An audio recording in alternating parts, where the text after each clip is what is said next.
Hai, selamat datang di Vanya Stories.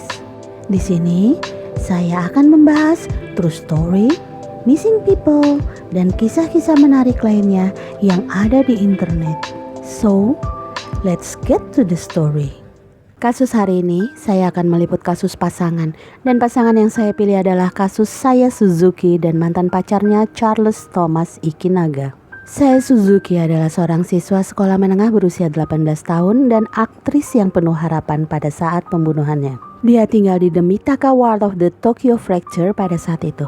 Sejak Saya Suzuki duduk di kelas 5 SD, dia menjadi bagian dari sebuah perusahaan hiburan di Tokyo. Dia muncul di beberapa drama TV dan bahkan muncul di film. Dikatakan bahwa dia juga hampir fasih berbahasa Inggris dan dia juga punya pengalaman melakukan homestay di luar negeri. Sedangkan Charles Thomas Ikinaga berasal dari Kyoto, Jepang. Seperti yang mungkin bisa Anda ketahui dari namanya, dia disebut Hafu atau seseorang yang setengah Jepang dan setengahnya lagi bisa dari mana saja.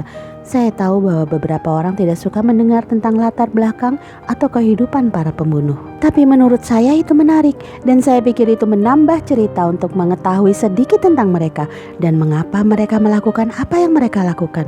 Lagian, seperti apa yang saya katakan, Charles Thomas Ikinaga adalah setengah keturunan Jepang dan setengah lagi dari yang lain. Saya tidak dapat menemukan separuh lainnya atau informasi apapun tentang keluarganya. Tapi teman sekelasnya menggambarkan dia sebagai seorang yang aneh.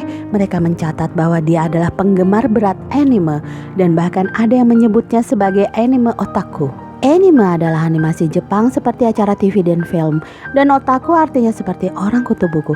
Saya kira ada kasus kejahatan nyata lainnya di Jepang yang dikenal sebagai pembunuhan otaku. You know, stigma otaku anime ini seringkali ketika pembunuhan atau sesuatu terjadi di Jepang dan orang itu menyukai anime, mereka langsung mengatakan mereka aneh karena mereka itu terlalu sering menonton acara kartun. Dan itulah mengapa mereka melakukan apa yang mereka lakukan. Jadi banyak dari orang-orang ini yang hanya menonton anime sebagai hobi dan nikmati saja animasi ini, mengumpulkan bonekanya dan memiliki poster dan merchandise dan hal-hal seperti itu. Mereka mencoba untuk menghapus stigma bahwa orang-orang seperti anime otaku itu aneh, seperti mereka akan terus membunuh orang. You know what I mean? Jadi saya hanya ingin menyebutkan bahwa banyak orang yang menggambarkan Charles Thomas Ikinaga sebagai seorang otaku anime. Dikatakan bahwa Charles sangat menikmati animasi yang menampilkan wanita cantik atau gadis cantik. Juga dicatat bahwa dia memiliki poster gadis-gadis anime ini di dinding kamar tidurnya. Saya Suzuki dan Charles bertemu di Facebook sekitar tahun 2011 ketika mereka pertama kali mulai berkomunikasi secara online. Saya Suzuki memberitahu Charles bahwa dia adalah seorang siswa sekolah menengah dan dia ingin menjadi aktris di masa depan. Dia melakukan beberapa bagian kecil di sana-sini. Sementara Charles memberitahu saya Suzuki bahwa dia adalah lulusan SMA dan sebenarnya dia adalah seorang mahasiswa. Charles ternyata berbohong, dia tidak pernah kuliah. Setelah dia lulus SMA, saya tidak dapat menemukan informasi tentang apa yang sebenarnya dia lakukan. Saya berasumsi dia mungkin memiliki semacam pekerjaan paruh waktu, tapi jelas dia bukan mahasiswa. Beberapa saat setelah mereka bertemu secara online, mereka bertukar nomor telepon, mulai berbicara melalui teks atau email, dan bahkan mungkin di telepon.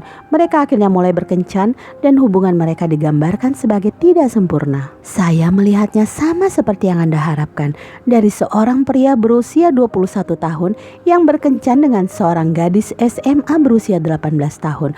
Mereka menjalin hubungan selama sekitar 1 tahun. Bulan September 2013, Charles melakukan perjalanan ke Amerika dan saya pikir itu adalah perjalanan yang lebih lama. Tidak seperti hanya beberapa hari. Saya pikir itu mungkin beberapa minggu. Dan selama perjalanan inilah saya Suzuki memberitahu Charles bahwa dia ingin putus dengannya. Seperti yang Anda bayangkan, Charles tidak menerima ini dengan baik.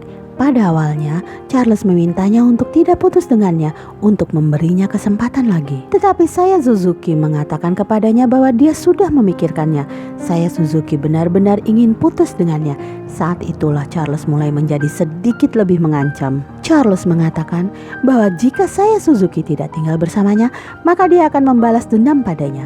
Dan pada saat itu, saya Suzuki tidak tahu apa yang dia maksudkan dengan ini. Saya Suzuki tetap menolak untuk menerimanya kembali. Saya Suzuki bilang dia sudah mengambil keputusan dan dia minta maaf. Tapi itu akan menjadi akhir dari hubungan mereka. Saat itulah Charles mulai mengambil tindakan. Dia tidak menggertak.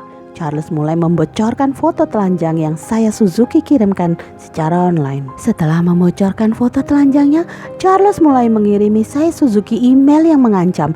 Beberapa dari email itu bahkan memberitahunya bahwa Charles akan membunuh saya Suzuki. Jadi saya Suzuki memutuskan untuk memblokir akun lain Charles, memblokir nomor teleponnya agar Charles tidak menelponnya, memblokir emailnya agar tidak mengiriminya pesan. Namun ini tidak menghentikan Charles. Ketika Charles kembali ke Jepang dari perjalanannya ke Amerika, Charles mulai muncul di tempat-tempat yang dia tahu saya Suzuki akan berada. Ketika saya Suzuki akan meninggalkan tempat-tempat itu, Charles akan mengikutinya pulang dan hanya berkeliaran di luar rumahnya. Saya Suzuki pertama kali pergi ke kepala sekolahnya untuk menceritakan padanya tentang mantan pacarnya yang pada dasarnya menguntitnya sekarang. Kepala sekolah menganggap ini serius, terutama karena ancaman pembunuhan yang Charles katakan. Setelah menghadap kepala sekolah tentang masalahnya dengan mantan pacarnya, saya Suzuki memutuskan untuk memberitahu orang tuanya apa yang sedang terjadi. Kemudian pada 8 Oktober 2013, saya Suzuki dan orang tuanya pergi ke kantor polisi di Mitaka, Tokyo Ward untuk melaporkan Charles karena menguntit dan pelecehan. Petugas polisi memberitahu saya Suzuki dan orang tuanya bahwa mereka akan memberikan peringatan resmi kepada Charles jika dia tidak berhenti melecehkan dan menguntit saya Suzuki. Saya tidak yakin apa yang polisi lakukan sebenarnya. Saya berasumsi bahwa polisi akan mengambil tindakan hukum, mungkin perintah penahanan atau mungkin I don't know, tetapi polisi mengatakan bahwa mereka akan memanggilnya. Dilaporkan oleh outlet berita lokal bahwa polisi berusaha menelpon Charles 3 kali hari itu, namun Charles tidak menjawab. Dan ketika polisi ditanya tentang mengapa mereka tidak pergi ke rumahnya secara langsung untuk memberinya peringatan, polisi mengatakan bahwa polisi sebenarnya tidak memiliki alamat Charles di Tokyo. Charles berasal dari Kyoto, jadi saya tidak begitu yakin apa yang dia lakukan di Tokyo. Mungkin dia hanya bekerja, tetapi Charles tidak memiliki alamat tetap di sana. Jadi polisi tidak bisa menemukannya selain nomor telepon yang mereka terima dari saya Suzuki. Pada hari yang sama, pada hari Selasa 8 Oktober 2013, Charles Tomashiki Naga naik ke sisi rumah saya Suzuki dan memasuki rumahnya melalui jendela yang terbuka. Charles kemudian menyembunyikan dirinya di lemari selama 2 jam berikutnya, menunggu saya Suzuki kembali ke rumah. Saya Suzuki kembali ke rumah sekitar jam 4:30 sore. Petugas polisi tahu bahwa dia akan kembali ke rumah sekitar waktu itu. Dan begitu saya Suzuki tiba di rumah sepulang sekolah masih dalam seragam sekolahnya, saya Suzuki menerima telepon dari petugas polisi untuk memastikan bahwa dia benar-benar pulang dengan selamat. Saya Suzuki berbicara di telepon dengan petugas polisi selama sekitar 20 menit. Saya Suzuki memberitahu petugas polisi bahwa dia baik-baik saja. Dia ada di rumahnya. Petugas polisi memberitahunya bahwa mereka akan menelponnya lagi besok sepulang sekolah. Segera setelah saya Suzuki menutup telepon dengan petugas polisi, Charles muncul dari lemari, memegang pisau dan menyerang saya Suzuki. Charles menikam saya Suzuki di lengan dan perutnya. Saya Suzuki bisa membuka pintu depan rumahnya dan melarikan diri. Charles menyusulnya dari belakang dan menyergap saya Suzuki sehingga dia jatuh ke lantai.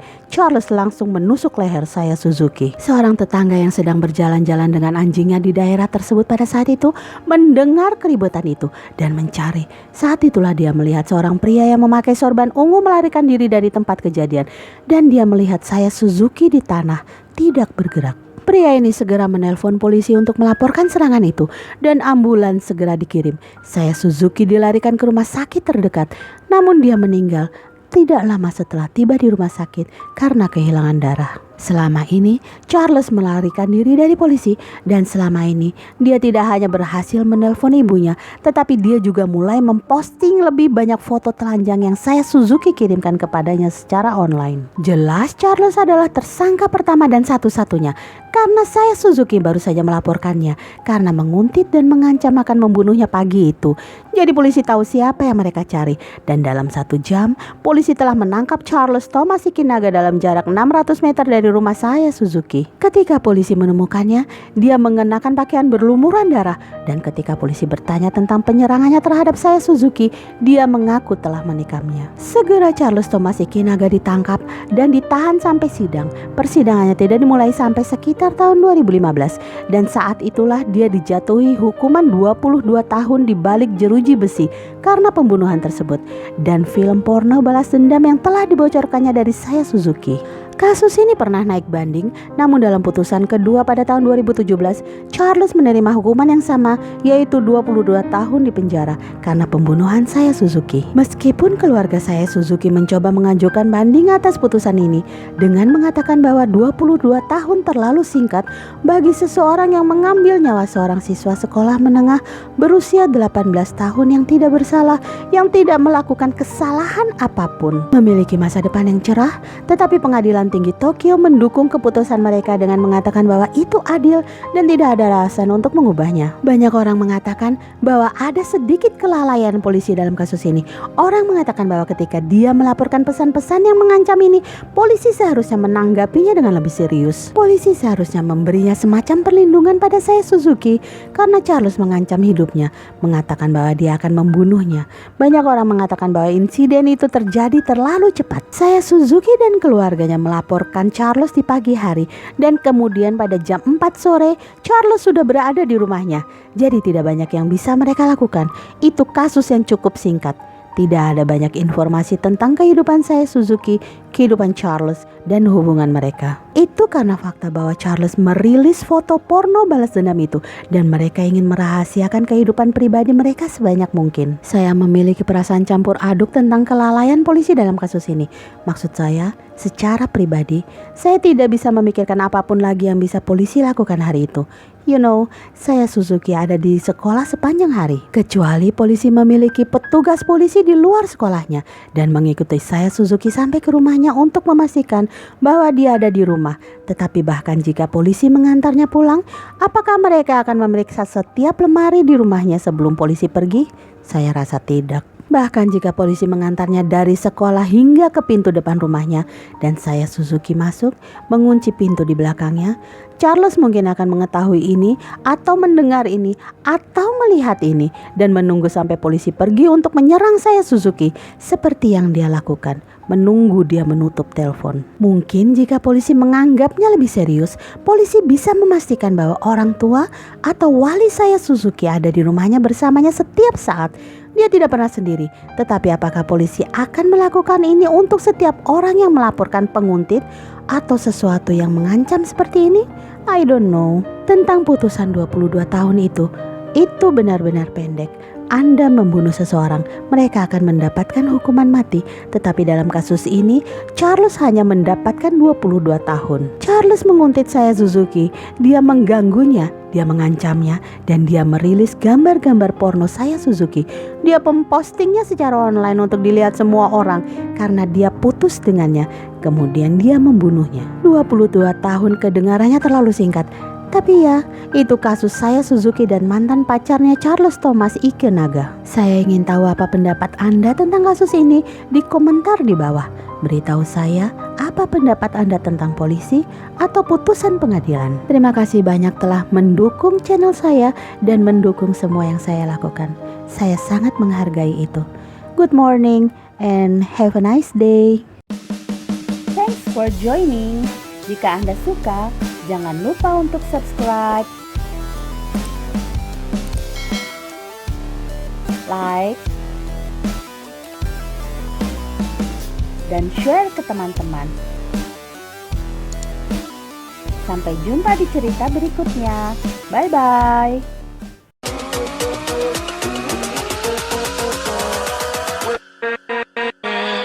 With